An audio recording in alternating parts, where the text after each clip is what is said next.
Dear students, आज की video में हम जेके बोर्ड क्लास 10th साइंस के most important assertion and reason based questions को देखेंगे। स्टूडेंट्स, याद रहिए, साइंस के पेपर में आपको 16 से लेकर 18 तक 3 assertion and reason based questions पूछे जाएंगे। तो चलिए स्टार्ट करते हैं। फर्स्ट क्वेश्चन को देखें। यहाँ पर 2 स्टेटमेंट्स दी हैं असर्शन एंड रीज़न की। असर्शन क्या है? A nerve impulse is an electrochemical event. ये स्टेटमेंट बिल्कुल ट्रू है। रीज़न क्या है? In a nerve impulse there are changes in the resting potential which spreads down the nerve fibre. तो ये भी ठीक है। तो यहाँ पर दोनों स्टेटमेंट्स ठीक हैं और रीज़न असर्शन को एक्सप्लेन कर रहा है। तो इसका आंसर बनेगा both A and R are true and R is the correct explanation of assertion. Clear? उसके बाद दूसरा क्वेश्चन है, a ray of light travelling from a rare medium to a denser medium slows down and bends away from the normal when it travels from a denser medium to a rare medium it speeds up and bends towards the normal. देखिए students, ये assertion की statement यहाँ पर false है, ठीक है, लेकिन reason की स्टेटमेंट यहाँ पर ट्रू है। आप इसको देख लें, the speed of light is higher in a rare medium than a denser medium. तो यहाँ पर इसका आंसर क्या बनेगा? Assertion is false but reason is true. Clear? तो इसका आंसर यहाँ पर ऑप्शन डी रहेगा। उसके बाद तीसरा क्वेश्चन क्या है? Magnesium chloride is a covalent compound. तो देखिए ये स्टेटमेंट यहाँ पर फॉल्स है because magnesium chloride is a ionic compound. Clear? तो रीज़न की स्टेटमेंट आप देख लीजिए, ये स्टेटमेंट बिल्कुल ट्रू है। Magnesium chloride is a good conductor of electricity in the molten state. तो ये ठीक है। तो इसका आंसर यहाँ पर क्या बनेगा? Assertion is false but reason is true, option D. उसके बाद है, in plants there is no need for specialised respiratory organs. ये स्टेटमेंट बिल्कुल ठीक है। ठीक है, अब रीज़न की स्टेटमेंट देख लें। Plants do not have great demands of gases exchange. ये भी ठीक है। तो both statements are true and reason is the correct explanation of A. So the answer will be option A. Fifth question देख लें। Magnetic field lines don't intersect each other. ठीक है, तो ये स्टेटमेंट बिल्कुल ठीक है। रीज़न क्या है कि magnetic field lines are imaginary lines the tangents to which any point gives the direction of the field at that point। ये भी ठीक है। तो both statements are true and R is the correct explanation of A। R is reason। ठीक है, तो option A is the correct answer. 6 number पर है, metalloids are classified as semi metals. बिल्कुल ठीक है, ये स्टेटमेंट ठीक है। रीज़न क्या है कि metalloids are intermediate in properties and exhibit properties of both metals and non metals. ये भी ठीक है। तो both statements are true and reason is the correct explanation of assertion. तो सही आंसर ऑप्शन ए। उसके बाद 7th क्वेश्चन की स्टेटमेंट देख लें। यहाँ पर असर्शन है, in anaerobic respiration one of the end products is alcohol. तो ये स्टेटमेंट भी बिल्कुल ठीक है। रीज़न क्या है कि there is an incomplete break down of glucose. तो ये भी ठीक है। तो यहाँ पर भी दोनों स्टेटमेंट्स ठीक हैं और reason is the correct explanation of A. तो यहाँ पर भी सही आंसर जो है ऑप्शन ए ही रहेगा। 8th क्वेश्चन देख लें। यहाँ पर असर्शन क्या है? The strength of the magnetic field produced at the centre of a current carrying circular coil increases on increasing the radius of the circular coil. तो यहाँ पर ये स्टेटमेंट फॉल्स है। रीज़न की स्टेटमेंट देख लें। Magnetic field strength is inversely proportional to the radius of the circular coil. तो ये स्टेटमेंट ठीक है। तो यहाँ पर इसका आंसर बनना चाहिए, assertion is false but reason is true, और इसका सही आंसर बनेगा ऑप्शन डी। उसके बाद है, calcium carbonate when heated gives calcium oxide and water. ये स्टेटमेंट बिल्कुल फॉल्स है। अब रीज़न को देख लें। On heating calcium carbonate decomposition reaction takes place. तो ये ठीक है। तो यहाँ पर भी इसका आंसर बनेगा option D, assertion is false but reason is true. उसके बाद है, ionic compounds have high melting and boiling points. ये स्टेटमेंट बिल्कुल ठीक है। रीज़न क्या है कि a large amount of energy is required to break the strong inter ionic attraction in ionic compounds. तो ये स्टेटमेंट भी ठीक है। तो both statements are true and reason is the correct explanation of assertion. तो option A is the correct answer. उसके बाद metals in general have very high melting and boiling points. तो ये स्टेटमेंट भी बिल्कुल ठीक है। रीज़न देख लें, metals have the strongest chemical bonds which are metallic in nature. तो ये भी ठीक है। तो यहाँ पर भी इसका सही आंसर बनेगा both A and R true and R is the correct explanation of assertion, that is A. 12th question है, the melting and boiling points of the alkali metals are low। ये स्टेटमेंट ठीक है। Reason देख लें, alkali metals have metallic bonding, तो ये भी ठीक है।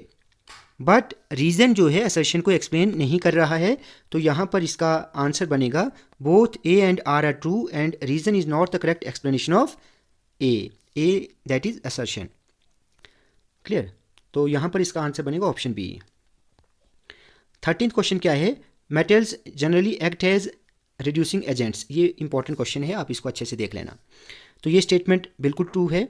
रीज़न क्या है कि that reducing character is expressed in terms of electron releasing tendency. ये भी ठीक है, बट रीज़न असर्शन को एक्सप्लेन नहीं करेगा। ठीक है, तो नहीं कर रहा है, तो यहाँ पर इसका आंसर जो है ऑप्शन बी बनेगा। Both statements are true, but reason is not the correct explanation of assertion। उसके बाद 14th है, magnesium reacts with oxygen upon heating and burns brightly to form magnesium oxide। तो यहाँ पर भी ये स्टेटमेंट ठीक है, रीज़न भी ठीक है। Magnesium oxide is basic in nature, ये भी ठीक है। ठीक है, तो यहाँ पर भी रीज़न असर्शन को एक्सप्लेन नहीं कर रहा है, तो यहाँ पर सही आंसर ऑप्शन बी ही रहेगा। 15th क्वेश्चन है, असर्शन देख लें, bromine cannot displace chlorine from its salt solution. ये बिल्कुल ठीक है, ये स्टेटमेंट ठीक है। अब रीज़न देख लें, chlorine is more reactive than bromine. ये भी ठीक है। तो both statements are true and reason is the correct explanation of A that is assertion. तो option A is the correct answer. 16th question क्या है, स्पोर्स आर यूनिसेलुलर बॉडीज़। ये बहुत इंपॉर्टेंट है। ठीक है, इस क्वेश्चन को भी देख लेना। Spores are unicellular bodies. Reason क्या है, the parent body simply breaks up into pieces on maturation. तो यहाँ पर इसका आंसर आएगा ऑप्शन सी। ए यहाँ पर फॉल्स है, सॉरी यहाँ पर ए असर्शन ट्रू है, रीज़न फॉल्स है। ठीक है, तो यहाँ पर असर्शन की स्टेटमेंट तो ट्रू है, बट रीज़न की स्टेटमेंट ट्रू नहीं है, तो इसका सही आंसर बनेगा option C, assertion is true but reason is false. Next question भी मोस्ट इंपॉर्टेंट है, यहाँ पर आप इस क्वेश्चन को अच्छे से समझ लेना। असर्शन यहाँ पर क्या है, the sex of a child is determined by the mother. तो ये स्टेटमेंट बिल्कुल फॉल्स है। ठीक है, रीज़न क्या है कि humans have 2 types of sex chromosomes, that is XX and XY। ये स्टेटमेंट ट्रू है। XX फीमेल में होता है और XY मेल में होते हैं। क्लियर? तो रीज़न तो ठीक है, लेकिन असर्शन यहाँ पर फॉल्स है, तो इसका सही आंसर बनेगा option D, assertion is false but reason is true. 18th question आप देख लें, if trait A exist in 10% of a population of an asexually reproducing species and trait B exists in 60% of the same population। तो यहाँ पर statement A तो ठीक है, reason को देख लेते हैं। It indicates that the trait B has risen earlier in the population. तो ये भी ठीक है, तो यहाँ पर ऑप्शन ए जो है इसका सही होगा, बोथ स्टेटमेंट्स आर ट्रू। उसके बाद है 19th क्वेश्चन देख लें, ये क्वेश्चन भी इंपॉर्टेंट है।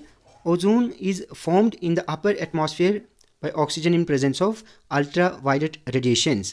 तो ये स्टेटमेंट ट्रू है। रीज़न को देख लेते हैं, ozone depletion will lead to ultraviolet rays reaching earth which may cause skin cancer. ये भी ठीक है, बट रीज़न असर्शन को एक्सप्लेन नहीं कर रहा है, तो सही आंसर ऑप्शन बी रहेगा। Both A and R true and R is not the correct explanation of A. 20th question है, pea plant having violet flowers is crossed with the pea plant having white flowers। All the flowers in the first generation are violet। तो ये statement true है। अब reason को देख लें, sorry यहाँ पर टाइपिंग मिस्टेक है, ये रीज़न है। रीज़न क्या है? White colour gene is not passed on to the next generation. तो यहाँ पर देख लें, ये स्टेटमेंट भी ट्रू है, ठीक है। तो both statements are true and reason is the correct explanation of assertion, so the answer will be option A. Next question है, when a zinc rod is dipped in a solution of copper sulphate, zinc rod dissolves partially and its surface is coated with copper metal. तो यहाँ पर statement assertion की true है। Reason की statement देख लें कि this reaction is due to the presence of sulphate ions, तो ये स्टेटमेंट फॉल्स है। तो यहाँ पर असर्शन तो ठीक है but reason is not true, reason is false. तो option C is the correct answer. उसके बाद अगला क्वेश्चन है, food chain is responsible for the entry of harmful chemicals in our bodies. तो आप इस स्टेटमेंट को देख लें, ये स्टेटमेंट बिल्कुल ठीक है। रीज़न क्या है कि the length and complexity of food chains very greatly, ये भी ठीक है। दोनों स्टेटमेंट्स ठीक है बट रीज़न यहाँ पर असर्शन को एक्सप्लेन नहीं कर रहा है, तो आंसर ऑप्शन बी रहेगा। 23rd है, in a monohybrid cross F1 generation indicates dominant characters. ठीक है, तो यहाँ पर ये स्टेटमेंट ट्रू है। रीज़न को देख लें, dominance occurs only in heterozygous states, तो ये स्टेटमेंट फॉल्स है। तो यहाँ पर सही आंसर बनेगा option C, A is true but R is false.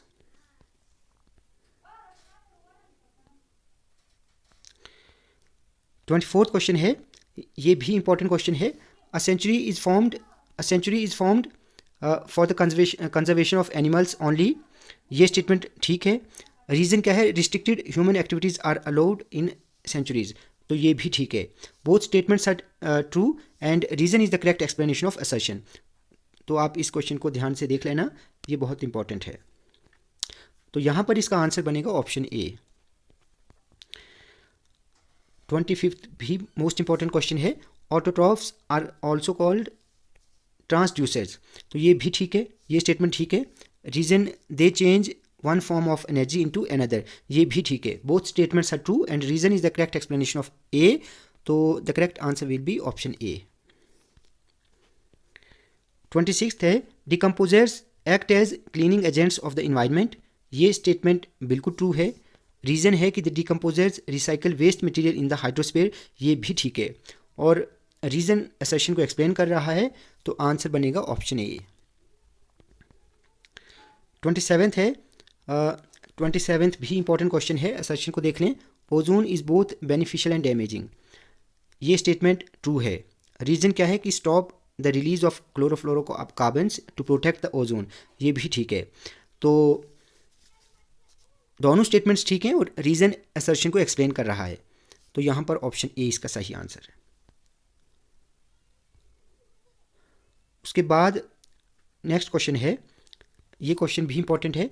Mendel selected the P plant for his experiments, बिल्कुल ठीक है। ठीक है, ये क्वेश्चन बहुत इंपॉर्टेंट है, मैं आपको पहले भी मैंने कहा था कि मेंडल वाला जो क्वेश्चन है इसको आप अच्छे से देख लेना। रीज़न क्या है कि pea plant is cross pollinating and has unisexual flowers, तो ये भी ठीक है। Both statements are true and reason is the correct explanation of A, so the correct answer is option A. Next question है, in humans males play an important role in determining the sex of the child, तो assertion की statement true है। Males have 2X chromosomes, तो ये statements false है। ठीक है, जानते हैं ना क्यों? क्योंकि ऊपर मैंने आपको कह दिया पहले ही कि मेल्स में XY क्रोमोसोम्स होते हैं। ठीक है, XX फीमेल्स में होते हैं, तो रीज़न यहाँ पर फॉल्स है। तो इसका सही आंसर बनेगा option C, assertion is true but reason is false.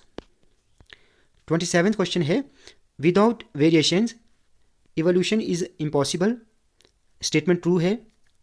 Reason क्या है कि only useful variations are transmitted to the next generation, ये स्टेटमेंट फॉल्स है। तो यहाँ पर ऑप्शन सी जो है ये करेक्ट है। अब लास्ट क्वेश्चन देख लें, non metals are electronegative in nature, ये स्टेटमेंट भी ट्रू है। रीज़न क्या है कि they have a tendency to lose electrons, ये स्टेटमेंट फॉल्स है। ठीक है, तो यहाँ पर आंसर बनेगा assertion is true but reason is false, तो option C is the correct answer. तो स्टूडेंट्स, ये कुछ important assertion and reason based questions थे, आप इनको अच्छे से देखें। स्टूडेंट्स, वीडियो आपको अच्छी लगी हो तो आप प्लीज़ इस वीडियो को लाइक और शेयर करें और चैनल को सब्सक्राइब करना ना भूलें।